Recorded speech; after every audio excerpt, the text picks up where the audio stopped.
Good morning student. आपको कक्षा 11 की बायोलॉजी हम बता रहे हैं। तो इसमें पहले चैप्टर में आप सजीव निर्जीव क्या होते हैं इसके बारे में पढ़ लिया है। द लिविंग वर्ल्ड यानी सजीव क्या होते हैं, निर्जीव क्या होते हैं, उनके विशिष्ट लक्षण कौन कौन से हैं ये आप पढ़ चुके हैं। तो आज आपको पढ़ना है जीव जगत में विविधता, यानी जीवों में कौन कौन सी विविधताएं पाई जाती है जिनके कारण उन्हें कई क्लास या वर्ग या कहे फाइलम में रख दिया गया है। तो आज आपको उसी के बारे में पढ़ना है, जीव जगत में कौन कौन सी विविधता पाई जाती है। जैसे किसी का क्या होता है, स्वभाव यानी नेचर अलग होता है, किसी जंतु का उनका रंग अलग होगा और उनका रूप भी अलग होगा और उनकी संख्या में या तो कमी होगी या तो ज़्यादा होंगी। संख्या में बहुत ज़्यादा अधिक होंगे या बहुत ज़्यादा कम होंगे। तो यही क्या कहलाता है, जैव विविधता कहलाता है। यानी सजीवों में या जीवों के रंग, स्वभाव, रंग, रूप तथा संख्या में जो विभिन्नताएं पाई जाती या जो विभिन्नता पाई जाएगी, इन सबके बीच में वही क्या कहलाएगी, विभिन्नता, जैव विविधता कहलाती है। जैव विविधता।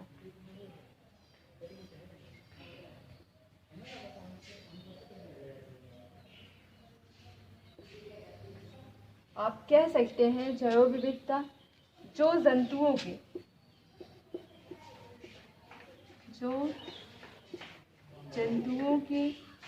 स्वभाव में परिवर्तन हो, वो किस स्वभाव के हैं, किस नेचर के हैं, उसमें परिवर्तन हो, और रंग में परिवर्तन हो, कोई ब्लैक हो कोई वाइट हो ये, और रूप में परिवर्तन हो, उनके रूप में परिवर्तन हो, यानी कोई लंबा हो कोई छोटा हो, और संख्या में या तो एक हो या एक से अधिक हो या कई हो सकते हैं। तो ये क्या कहलाता है, जैव विविधता कहलाती है। इन्हीं विभिन्नताओं को हम जैव विविधता कहते हैं। जैव विविधता जो 1.7 से 1.8 मिलियन तक हो सकती है। यानी जैव विविधता जो है, खोजे गए जंतुओं की संख्या कितनी है, 1.7 से 1.8 मिलियन है। और पृथ्वी पर ये जो जीव स्थित होते हैं इनकी संख्या इतनी है। यानी इतने सारे जीव खोजे जा चुके हैं पृथ्वी पर। तो इनमें जैसे सारे जंतु आ सकते हैं, ह्यूमन बींग्स भी हैं, यानी एक कोशिकीय को भी रखा गया है और बहुकोशिकीयों को भी रखा गया है। इनके अंतर्गत 1.7 से 1.8 मिलियन तक के जीव पाए जाते हैं। तो अब आपको पढ़ना है कि वर्गीकी किसे कहते हैं। आपने पढ़ा जैव विविधता, अब आपको पढ़ना है कि वर्गीकी किसे कहते हैं।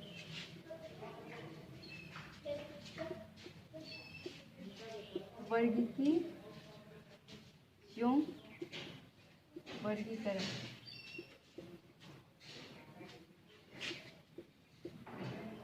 जिसे आप कह सकते हैं टेक्सोनॉमी।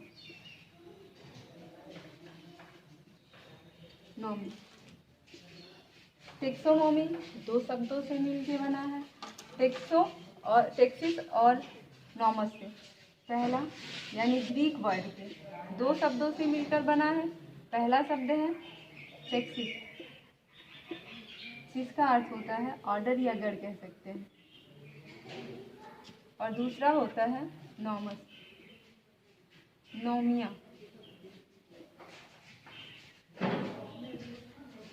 और इसका है डिस्ट्रीब्यूशन।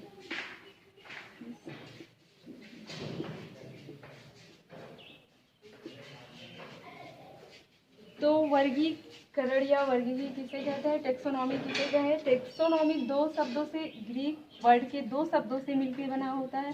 टेक्सिस का अर्थ होता है ऑर्डर, जिसे आप गढ़ कह सकते हैं, और नोमिया का मतलब होता है डिस्ट्रीब्यूशन, यानी फैलाव उनका कितना है, किस किस एरिया में कौन कौन से जंतु पाए जा रहे हैं, इस गढ़ में कौन से जंतु पाए जाएंगे, यानी इस ऑर्डर में कौन से जंतु पाए जाएंगे और वो कहाँ तक उनका फैलाव है, वही वर्गीकरण या वर्गीकी कहलाता है।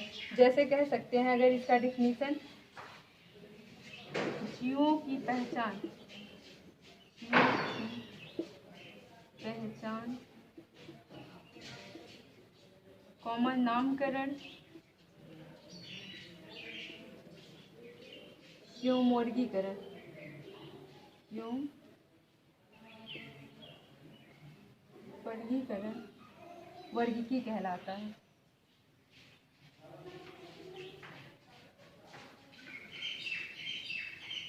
जीवों की पहचान करना और उनको नाम देना, आप पहचान के बता सकें ये काऊ है,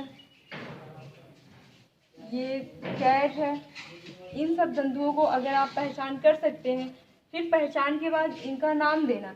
आपने पहचाना ये किस कलर का है, कैसा है, देखने में छोटा है या बड़ा है, ये सब आपने उसको पहले आइडेंटिफाई किया, पहचाना कि ये कैसा जंतु, फिर आपने इसको क्या दे दिया, काऊ नाम दे दिया, कैट नाम दे दिया।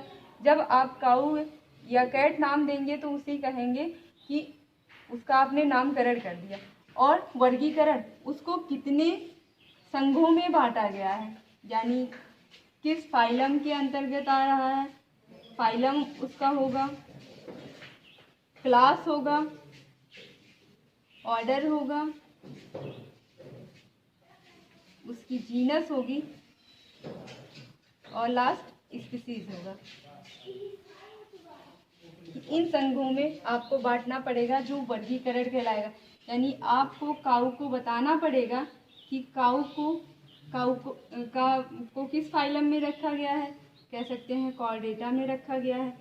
कॉर्डेटा संघ में किन जंतुओं को आप रख सकते हैं? कॉर्डेटा में आप उन्हीं जंतुओं को रख सकते हैं, यानी नोटोकार्ड जिसमें पाई जाए, जिसमें रीढ़ की हड्डी पाई जाएगी वही कार्डेटा संघ में आएंगे, और जिसमें रीढ़ की हड्डी नहीं पाई जाएगी वो कार्डेटा संघ में नहीं आएंगे। आप सबसे अच्छी पहचानने की विधि है, आपको ये पता हो कार्डेटा किसे कहते हैं, नॉन कार्डेटा। जिसमें रीढ़ की हड्डी पाई जाती है उसे कार्डेटा कहेंगे, और जिसमें रीढ़ की हड्डी नहीं पाई जाती उसे नॉन कार्डेटा। आप यही लक्षण मूल आपको पता हो तो आप बता सकते हैं कौन कार्डेटा है, कौन नॉन कार्डेटा है। अब आपको इसमें बताना है सिस्टमैटिक्स।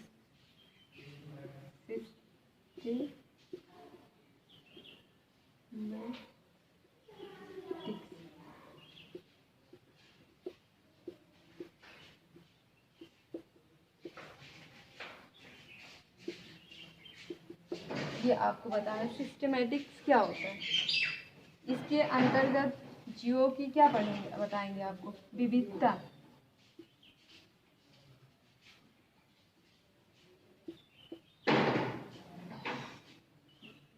विविधता का अध्ययन किया जाता है।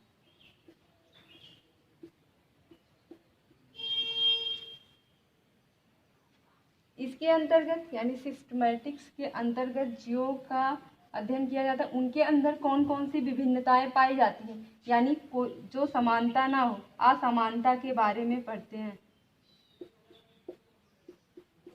इसके असमानता के बारे में अध्ययन किसमें करते हैं, सिस्टमैटिक्स में किया जाता है, जो उनके संबंधों का ज्ञान बताता है कि इनमें कौन सी समानता है, कौन सी असमानता है, यानी कितने संबंध इससे मिलते जुलते हैं जीवों के, तो यही विविधता कहलाता है। यानी सिस्टमैटिक्स के अंतर्गत हम विविधता का अध्ययन करते हैं। जैसे काऊ हुआ, काऊ में नोटोकार्ड पाई जाती है, ह्यूमन में भी पाई जाती है, तो ये क्या हुई, असामान्यता नहीं, समानता हुई। तो इसमें समानता के बारे में आपको अध्ययन करना पड़ेगा और असमानता, दोनों के संबंधों के बारे में अध्ययन करना ही सिस्टमैटिक्स कहलाता है। अब आगे आपको पढ़ना है सिस्टमैटिक्स शब्द दिया किसने,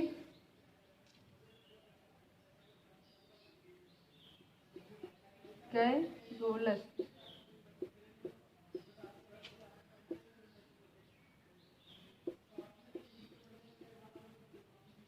लीनियस, कैरोलस लीनियस ने सर्वप्रथम सिस्टमैटिक शब्द का प्रयोग किया था और इन्हें फादर ऑफ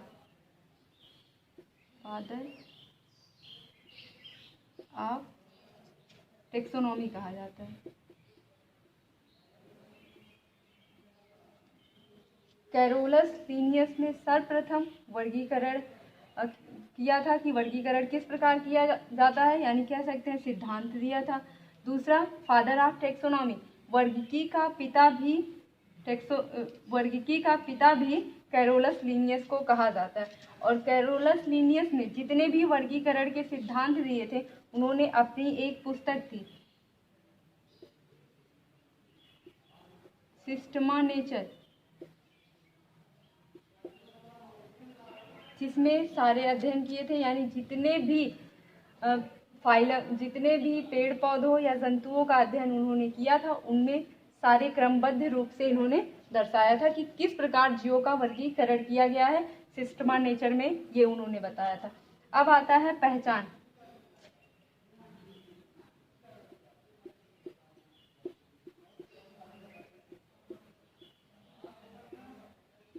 आइडेंटिफिकेशन।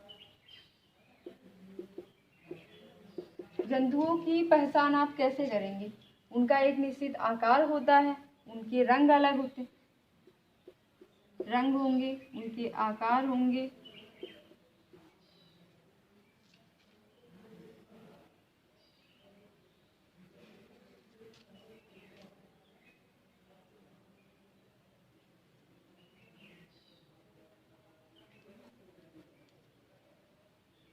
जीवों के लाक्षणिक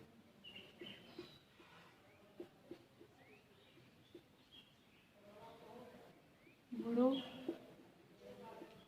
का अध्ययन यानी कह सकते हैं जीवों के लाक्षणिक गुण, यानी उनके अंदर कौन कौन से कैरेक्टर पाए जा रहे हैं। वह एक कोशिकीय भी हो सकता है, यानी यूनिसेलुलर हो सकता है, मल्टी सेलुलर हो सकता है, मल्टी सेलुलर भी हो सकता है। उनके शरीर में समानता पाई जाती हो, शायद वो एक जैसे भी हो सकते हैं। तो उनके जो लाक्षणिक गुण हैं एक जैसे हों, अलग ना हो, यानी पहचान के आप उनको आइडेंटिफाई कर लें कि इनके लक्षण क्या क्या हैं। फिर आप पहचानने के बाद उनमें यूनिसेलुलर है कि मल्टी सेलुलर है, या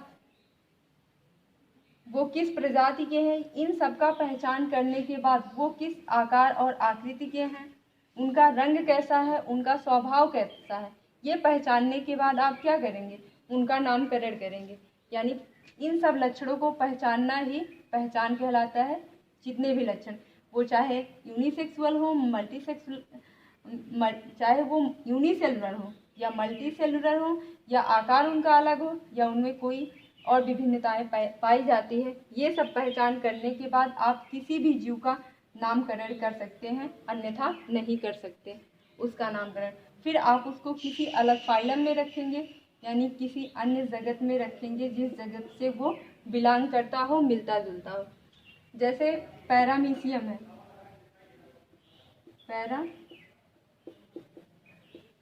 आपको पता है कि पैरामीशियम क्या है? एक कोशिकीय जंतु है। और यूग्लिना, ये भी पता है आपको, एक कोशिकीय जंतु है। तो आपने इसको किस संघ में रखा है? प्रोटोजोआ संघ में रखा है ना।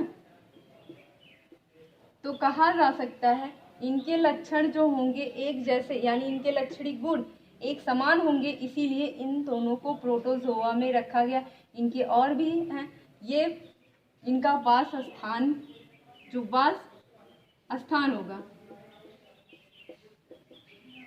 वास स्थान इसका, अगर ये जल में रहता है तो ये भी जल में ही रहेगा। अगर ये इनमें न्यूट्रिशन, अगर यानी पोषण प्राणी सम हो रहा, तो इसमें भी प्राणी सम होगा, यानी सारे लक्षण एक जैसे होंगे। तो इसी को पहचान किया जाता, और पहचान करके आप उसको नाम दे दें तो वही नामकरण कहलाता है।